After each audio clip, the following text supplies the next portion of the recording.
Ma'am, I canceled the ride. Please get out of my car. Are you kidding me right now? You've been screaming at me the whole time. You put in the wrong address. Get out. Here's just a sample of what many rideshare drivers have to deal with. I just wanted to go to the courthouse. Yeah, and you gave me 3 different addresses. Now you're telling me to go to East. You put it on your phone. Yeah, because I could have just canceled. You should have put the right address on. I don't have anything to do with it. Planned Parenthood is not the right. I didn't put that in. You know what I do? I accept the ride. I take the ride. It tells me where to go. Okay. It's your job to put in the right. Give me the whole situations. The passenger put in the wrong address, then blamed the driver. What was the address? The address that you put, that I was assigned to, because I don't touch the addresses, because I don't know where the hell you guys are going. Okay, so was Planned Parenthood. We got there. You were still being rude to me. This is what it says on my address. Can you please get out of my car? Well, then you're not getting paid. I don't give a shit. I'll talk to Lyft about it. I could literally deny you because you're rude. We gotta do better for these people, man.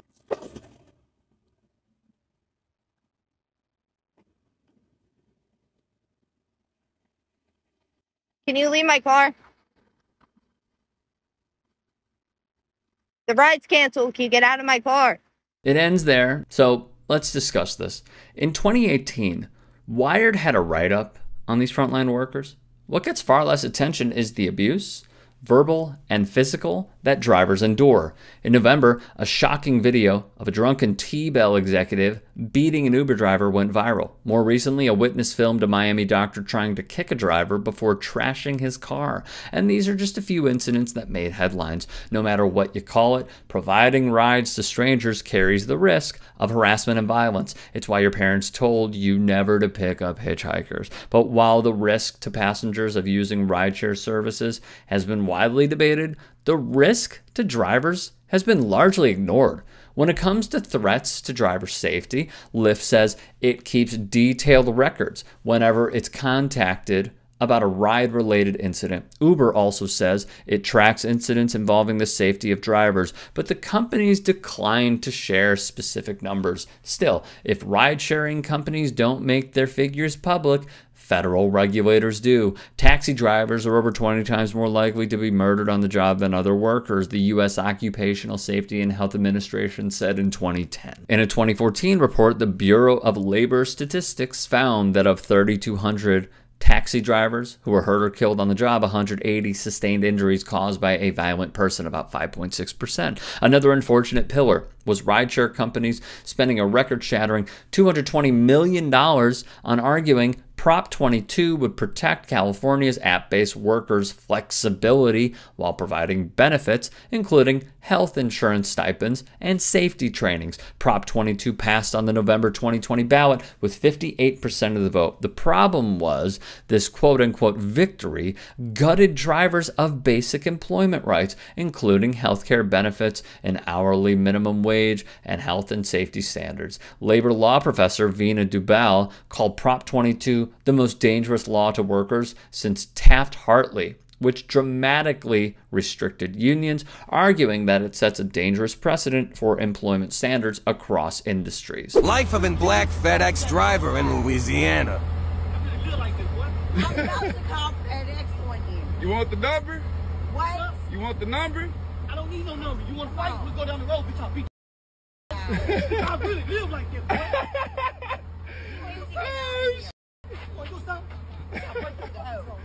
Oh, Lord. Out of here. I got deliveries to make. Your stuff flying through here. Ooh. Lord.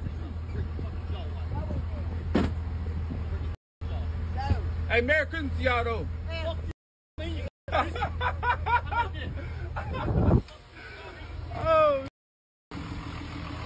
Oh, shit. Hey, this is the everyday life of a fetish guy, a black fetish guy at that, man. We got out here, man. These boys. This FedEx driver was just trying to make some deliveries in this neighborhood, and then he was confronted by a racist couple, harassing him for no apparent reason. But I think we all really know that the reason is because this delivery driver was black. And there's a lot of things going on here that I really want to break down. First and foremost, it's important to remember that this is what capitalists want. You can see clearly that they're in the middle of a trailer park. These folks are not millionaires by any measure, and they're choosing to express their anger and frustration at another member of the working class, somebody who's just trying to do his job. And there's a lot of videos like this out here on the internet, but we really need to fully understand this phenomenon, because the reality is that this type of racism is exactly the fuel that capitalism depends on in order to survive. Keeping working class people divided along racial lines is a critical component of American capitalism, and always has been since the first labor unions tried to form between indentured servants and slaves in the early colonial period. The racism that is directed towards workers is a tool that capitalists use to keep people's wages low and to give excuses to fire people.